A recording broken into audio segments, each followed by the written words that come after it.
Deep sea के जानवर एक मिस्टीरियस एवोल्यूशन से गुजर रहे हैं। वो अभी एट दिस वेरी मोमेंट विकसित हो रहे हैं कुछ बहुत ही बदसूरत जीवों में। यकीन नहीं होता तो ये देखो, ये है शैलो वाटर्स में रहने वाला स्क्विड और ये है डीप सी में रहने वाले इसी सेम जीव का कजिन। आप क्लियरली देख सकते हो सेम स्पीशी के होने के बावजूद भी इस स्क्विड ने अपने आप को एक खून चूसने वाले वैम्पायर के रूप में इवॉल्व कर लिया है। रीजन?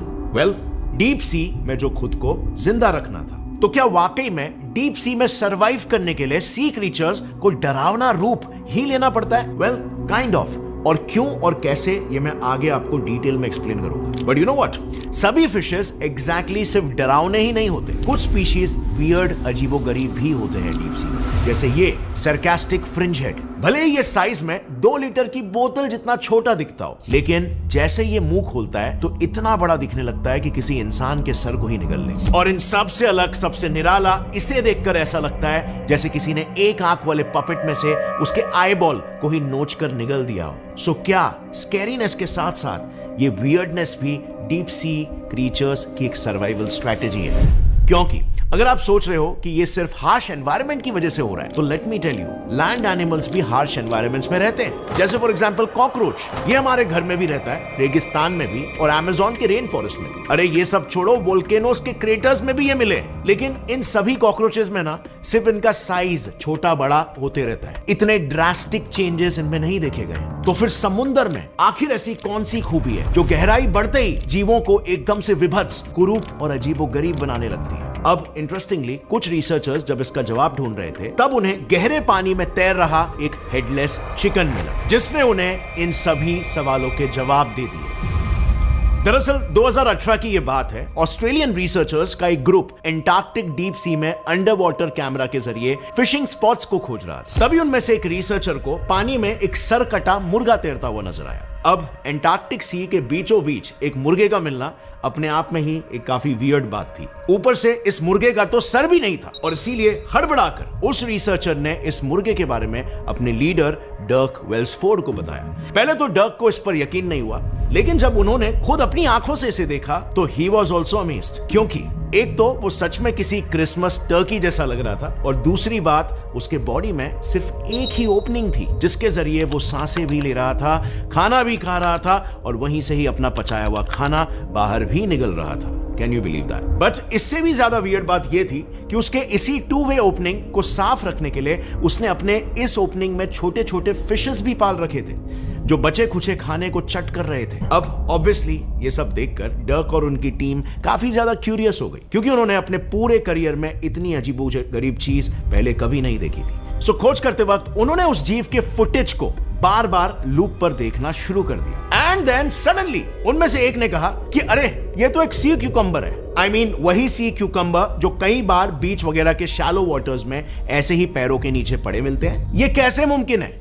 क्योंकि आप देख सकते हो कि एक सी क्यूकम्बर और इस नए मिले जीव में जमीन आसमान का फर्क है। सो आखिर इस कंक्लूजन पर वो रिसर्चर्स पहुंचे कैसे? अब इस पर उन रिसर्चर्स का यह कहना था कि समुद्र में ऐसी सिंगल ओपनिंग और जेलेटिन जैसी सॉफ्ट स्किन वाली प्रजाति सिर्फ एक ही है और वो है सी क्यूकम्बर, और इसी वजह से उन्हें उसे पहचानने में कोई दिक्कत नहीं आई। बट क्या वाकई में अभी भी यह सवाल लिंगरिंग है कि सेम स्पीशीज के होने के बावजूद भी इन दोनों जीवों में इतना जमीन आसमान का डिफरेंस कैसे आ सकता है? सो इसी दिशा में, इसी प्रश्न के साथ जब डर्क ने जांच पड़ताल शुरू की, तब उन्हें यह पता चला कि यह सी क्यूकम्बर समुद्र में माउंट एवरेस्ट जितनी गहराई में रहता था, जहां पर खाना इतने आसानी से नहीं मिलता, और इसीलिए इसने नॉर्मल सी क्यूकम्बर्स के विपरीत विंग्स जैसे फ्लैप्स को इवॉल्व किया, सो दैट वो ज्यादा दूर तक तैरकर खाना ढूंढ सके, एंड हेंस वो शैलो वाटर सी क्यूकम्बर से अलग दिखता है। अब इस पर्टिकुलर केस की सच्चाई जानने के बाद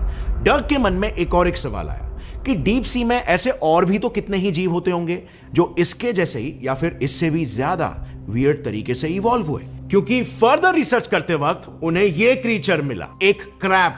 यस, एक ऐसा क्रैब जिसका सिर्फ एक पैर फोटो में दिख रहे इंसान के चेस्ट से शुरू होकर उसके लेग्स पर आकर खत्म होता है। अब इस क्रैब को देखकर किसी भी इंसान की तरह डर्क को लगा कि यह तो अब तक का सबसे बड़ा क्रैब होगा, but boy, he was wrong over there. क्योंकि गहरे पानी में रहने वाले इस क्रैब के स्पीशीज के सबसे बड़े क्रैब्स का सिर्फ एक पैर ही एक एडल्ट इंसान की ऊंचाई जितना लंबा होता है। ये तो बस सिर्फ एक एवरेज साइज का क्रैब था। इनफैक्ट इतने बड़े होने की वजह से ये क्रैब्स आसानी से एक इंसान के बच्चे को भी निगल सकते हैं, और इसी वजह से इनके साइटिंग्स के बाद लोगों ने इन्हें क्रैबजिल्ला नाम दे दिया था। आपको में भी याद होगी थुल्हू मॉन्स्टर की स्टोरी, जो सेलर्स को शिप्स में से घसीट कर पानी की गहराइयों में ले जाता था। वो स्टोरी भी इसी क्रैब से इंस्पायर्ड थी। यानी कि इस जीव तक आते आते डर्क समझ गए थे कि डीप सी में सर्वाइवल गेम कुछ अलग ही चल रहा है, कुछ ऐसा जिसे गहराई से समझना और भी ज्यादा जरूरी हो गया था। और यही वो सोच थी जिसने उन्हें तीसरे सबसे वियर्ड जीव तक पहुंचाया। एक ऐसा जीव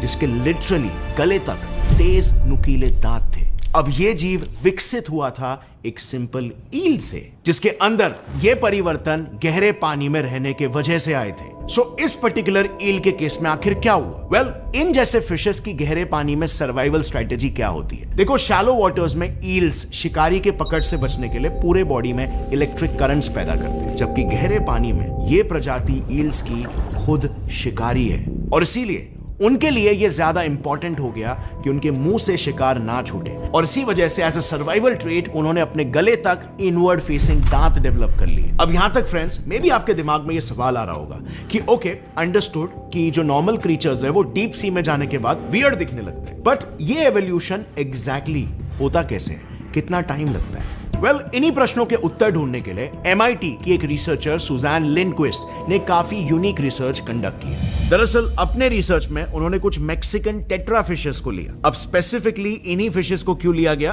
क्योंकि सुजैन के मुताबिक आज से कई मिलियन सालों पहले कुछ Mexican tetra fishes shallow water से गहरे समुद्र के केव्स में रहने चले गए थे, और गहरे पानी में जाते ही उनकी आंखें चली गई और वो अपने शैलो वाटर कजिन से अलग दिखने लग गए। सुजैन को ऐसा लगा अगर वो उनके इस एडेप्टेशन के पीछे की वजह ढूंढ पाई, कॉज एंड इफेक्ट को ढूंढ पाई, तो शायद उन्हें डीप सी क्रीचर्स के वियर्डनेस और स्कैरीनेस के बारे में पता चल जाएगा। क्योंकि उसे ऐसा शक था कि शायद इसके पीछे एनिमल्स के जीन्स में म्यूटेशन लाने वाले HSP90 प्रोटीन का हाथ हो सकता है, और इसी को वो वेरीफाई करना चाहती थी। अब इसके लिए उन्होंने शैलो वाटर में रहने वाले आंखों वाले कजिन्स में कुछ केमिकल्स को इंजेक्ट किया और उनके HSP90 प्रोटीन को वॉलंटरीली मैनिपुलेट किया। And now do you know उसके बाद क्या हुआ? वेल, कुछ दिन गुजरने के बाद उन्होंने ये देखा कि इन फिशेस की अगली जनरेशंस में कुछ की आंखें ज्यादा बड़ी हो गई थी, तो कुछ की आंखें उनके डीप सी कजिन्स जैसी गायब हो गई थी। बिसाइड्स, उन्होंने ये भी देखा कि मछलियों की आंखों की साइज में 83% का डिफरेंस था, और इससे उन्होंने ये कंफर्म किया कि जो मैक्सिकन टेट्रा गहरे समुद्र में रहने चले गए थे, उनके HSP90 प्रोटीन्स में वेरिएशन आ गए थे। सो अब क्या मिस्ट्री कंप्लीटली सॉल्व हो चुकी है? Well, not exactly. जब सुजन इस पर और डिटेल में रिसर्च करने लगी, तब उन्होंने ये डिस्कवर किया कि सभी क्रीचर्स के वियर्ड और स्कैरी दिखने के पीछे अकेले HSP90 प्रोटीन का हाथ नहीं है। पास्ट में हुए कई सारे स्टडीज ये भी बताते हैं कि डीप सी में रहने वाले जानवर एक ऐसी स्पेशल चीज भी बनाते हैं जिसके वजह से उनका स्ट्रक्चर अजीब दिखने लगता है। दरअसल यूनिवर्सिटी ऑफ लंदन की एक रिसर्चर एबी चैपमैन ने देखा था कि जिस तरह टेंट के रॉड्स या उसका फ्रेम उसे कोलैप्स होने से बचाते हैं, उसी तरह डीप सी के क्रीचर्स के सेल्स में भी पीजियोलाइट नाम के स्ट्रक्चर्स होते हैं जो उन्हें डीप सी के हाई प्रेशर में पिचकने से बचाते हैं। आई एम नॉट श्योर आपके दिमाग में यह सवाल आया था कि नहीं कि डीप सी में तो एक्सट्रीम प्रेशर होता है, आखिर ये क्रीचर्स विथस्टैंड कैसे करते हैं? Well, now you have the answer. इसी पीजियोलाइट की वजह से ऑर्गेनिजम्स के सेल्स नॉर्मल सेल से अलग दिखने लगते हैं, जो कि झलकता है उनके फिजिकल अपीयरेंस में भी। लेकिन ये एडेप्टेशन भी सभी फिशेस नहीं दिखाते। कुछ फिशेस एक ऑल्टरनेट मैकेनिज्म भी इस्तेमाल करते हैं। इसमें वो अपने बॉडी के शेप को कुछ इस तरह से एडजस्ट कर लेते हैं कि उनके बॉडी के हर एक इंच पर कम से कम दबाव पड़े। अब ऐसे केस में टू विथस्टैंड सच प्रेशर सबसे आइडियल शेप क्या हो सकता है? Well, according to physics it is a sphere, और इसीलिए डीप सी में सी क्यूकम्बर्स जो होते हैं वो फूले हुए गुब्बारों की तरह दिखते हैं। और रही बात इन फिशेस की, तो आप देख सकते हो इनका लोअर जॉ अनयूजुअल तरीके से बड़ा है। ये इसीलिए है क्योंकि इन छोटे छोटे फिशेस को ज्यादातर वही चीज खाने को मिलती है जो ऊपर ऊपर सरफेस के पास रहने वाले फिशेस के मुंह से छूटकर नीचे डीप सी तक चली जाती है। और इसीलिए ऐसे में सबसे बेस्ट स्ट्रेटेजिक एडेप्टेशन यही होगा कि मुंह ही इतना बड़ा बना लो कि वन गो में ही सब कुछ एक साथ समेट लो। So all in all now we know कि इन सभी जीवों को डीप सी के हार्श एनवायरनमेंट में रहने के लिए अपने जेनेटिक्स, अपने सेलुलर स्ट्रक्चर, यहां तक कि अपने शेप में भी चेंजेस लाने पड़ते हैं। और इसीलिए एज अ रिजल्ट ना चाहते हुए भी वो काफी डिफरेंट और यूनिक दिखने लगते हैं।